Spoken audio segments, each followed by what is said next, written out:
आज आपण एक खूप महत्त्वाचा विषय शांतपणे आणि प्रॅक्टिकली समजून घेणार आहोत। तुम्ही क्लाउड किचन सुरू करण्याचा विचार करत आहात का? इंस्टाग्रामवर रील्स पाहताना लाखोंचा टर्नओव्हर दिसतो। यूट्यूबवर लोक सांगतात घर बसल्या लाखो कमवा, कमी इन्व्हेस्टमेंट मोठा प्रॉफिट। खरं सांगायचं तर हे ऐकून कोणाचाही कॉन्फिडन्स वाढतो, पण आपण आज थोडं शांत डोक्याने विचार करूया। खरंच क्लाउड किचन इतका सोपा आहे का, की आपण फक्त वरवरचं यश पाहतोय? कारण कोणताही बिझनेस सुरू करण्यापूर्वी एक्साइटमेंट पेक्षा क्लॅरिटी जास्त महत्वाची असते। क्लाउड किचन म्हणजे नेमकं काय?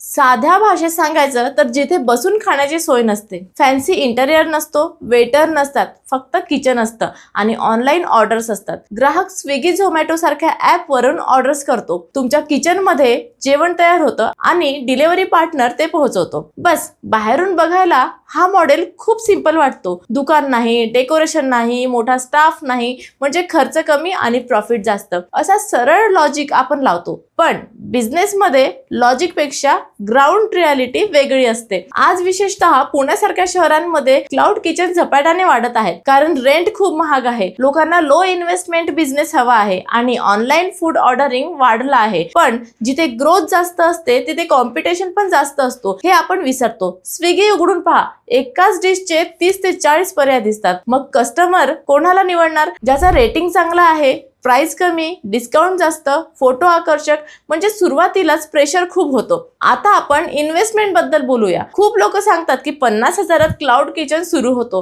पण प्रॅक्टिकल विचार केला तर kitchen setup, gas range, refrigerator, storage, basic hygiene setup, exhaust, electricity fitting यासाठी किमान 1 ते 1.5 लाख जातात। त्यात फसाई लायसन्स, शॉप ऍक्ट, रजिस्ट्रेशन, काही वेळा GST brand logo, packaging design, food photography, app listing charges, सगळं धरलं तर 1.5 ते 3 लाख सहज लागतात आणि ही कॉस्ट मिनिमम आहे। आपण जर क्वालिटी कॉम्प्रोमाइज केली नाही तर खर्च आणखी वाढू शकतो। क्लाउड किचनचे फायदे नक्की आहेत। मेन रोडवर दुकान घ्यायची गरज नाही, 200-300 स्क्वेअर फूट मध्ये काम चालतं, 15 ते 30 दिवसात सेटअप होऊ शकतो आणि एकाच किचन मधून 2 ते 3 ब्रँड चालवता येतात, म्हणजे स्टॅबिलिटी आहे। पण प्रॉब्लेम तेव्हा सुरू होतो जेव्हा आपण फक्त फायदे बघतो आणि कॉस्टिंग नीट करत नाही। सर्वात मोठा खर्च कुठे होतो?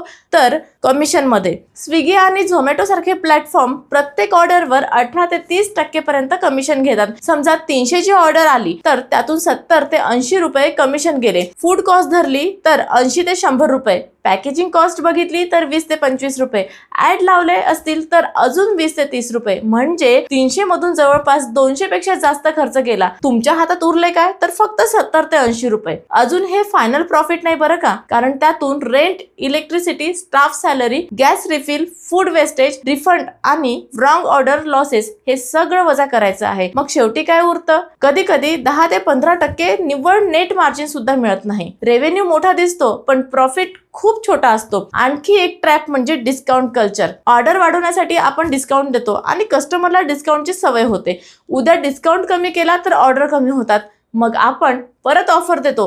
ही सायकल सुरूच राहते। ब्रँड स्ट्रॉंग करण्याऐवजी आपण प्राइसिंग वर अडकतो आणि न्यू किचन साठी रेटिंग मेंटेन करणं खूप स्ट्रेसफुल असतं। एक नेगेटिव्ह रिव्ह्यू आला की ऑर्डर फ्लो कमी होतो। आता प्रश्न येतो, कोण यशस्वी होतो? जे लोक फक्त ऍप वर डिपेंड राहत नाही, ज्यांचं फूड युनिक आहे, ज्यांनी प्रॉपर कॉस्टिंग केली आहे, ज्यांनी रिपीट कस्टमर्स तयार केले आहे, त्यांनी डायरेक्ट ऑर्डरवर फोकस केला आहे। कारण प्लॅटफॉर्म ऑर्डर्स रेव्हेन्यू देतात पण डायरेक्ट कस्टमर प्रॉफिट देतात। जर तुमच्याकडे व्हॉट्सअप ऑर्डर सिस्टम असेल, गुगल माय बिझनेस लिस्टिंग स्ट्रॉंग असेल, इंस्टाग्रामवर लोकल ऑडियन्स असेल तर कमिशन वाचतो। लॉंग टर्म मध्ये ब्रँड बिल्ड करणारे लोक टिकतात। आपण हेही समजून घ्यायला हवं की क्लाउड किचन हा ना मॅजिक बिझनेस आहे ना स्कॅम, तो एक नॉर्मल बिझनेस आहे ज्यात प्लॅनिंग, पेशन्स आणि मार्केटिंग लागते। सुरुवातीचे 3 ते 6 महिने स्ट्रगल येऊ शकतो, कन्सिस्टन्सी लागते, क्वालिटी स्टेबल ठेवावी लागते, कॉस्टिंग रोज मॉनिटर करावी लागते, इमोशनल डिसिजन नाही तर कॅल्क्युलेशन डिसिजन घ्यावे लागते।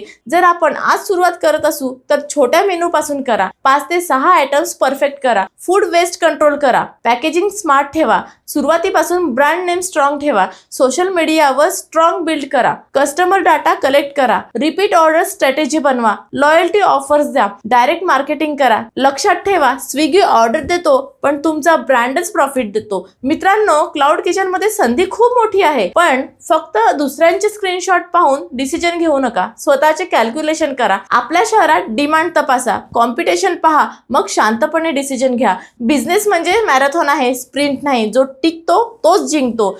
जर तुम्हाला खरंच क्लाउड किचन सुरू करायचं असेल तर एक्साइटमेंट पेक्षा प्लॅनिंग जास्त ठेवा. आणि तुम्हाला या विषयावर अजून प्रॅक्टिकल गायडन्स हवी असेल तर कमेंटमध्ये किचन लिहा. आपण पुढच्या व्हिडिओमध्ये कॉस्टिंग शीट आणि step by step launch plan सुद्धा समजून घेऊ. आजसाठी एवढंच. शांत डोक्याने विचार करा आणि योग्य निर्णय घ्या.